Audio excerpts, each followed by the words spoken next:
Hi friends, welcome to my channel. ఈరోజు మనము beetroot fry చేసుకుందాము. ఓకేనా? దీనికి కావాల్సిన ఇంగ్రీడియంట్స్: బీట్రూట్ చిన్న చిన్న పీసెస్గా కట్ చేసేసుకోవాలండి. నూనె వేసేసుకొని పోపు దినుసులు వేసేసుకోండి. పోపు దినుసులు వేసేసుకున్న తర్వాత ఈ పోపు వేగిన తర్వాత బీట్రూట్ ముక్కలు చేసుకున్నాం కదా, ఆ ముక్కలు వేసేసేసుకోండి. ముక్కలు వేసేసుకున్న తర్వాత అవి కొంతసేపు ఒక 10 to 20 మినిట్స్ మగ్గబెట్టండి. అలాగే మీడియం ఫ్లేమ్లో పెట్టి మగ్గబెట్టండి ఫ్రెండ్స్. మీరందరూ నా ఛానల్ చూడండి, లైక్ చేయండి. తర్వాత ఒక ఎండు కొబ్బరి చిప్ప తీసుకొని చిన్న చిన్న ముక్కలు చేసుకొని ఇలా మిక్సీ పట్టుకోవాలి ఫ్రెండ్స్. ఓకేనా? మిక్సీ పట్టుకొని ఈ వేగిన తర్వాత కొద్దిగా ఉప్పు, సరిపడా కారం, ఉప్పు వేసుకోవాలండి.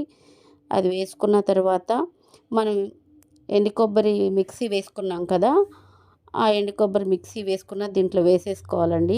వేసేసుకొని ఒక 2 మినిట్స్ పెట్టుకోండి ఫ్రెండ్స్. అందరూ నా ఛానల్ చూడండి, లైక్ చేయండి, సబ్స్క్రైబ్ చేయండి.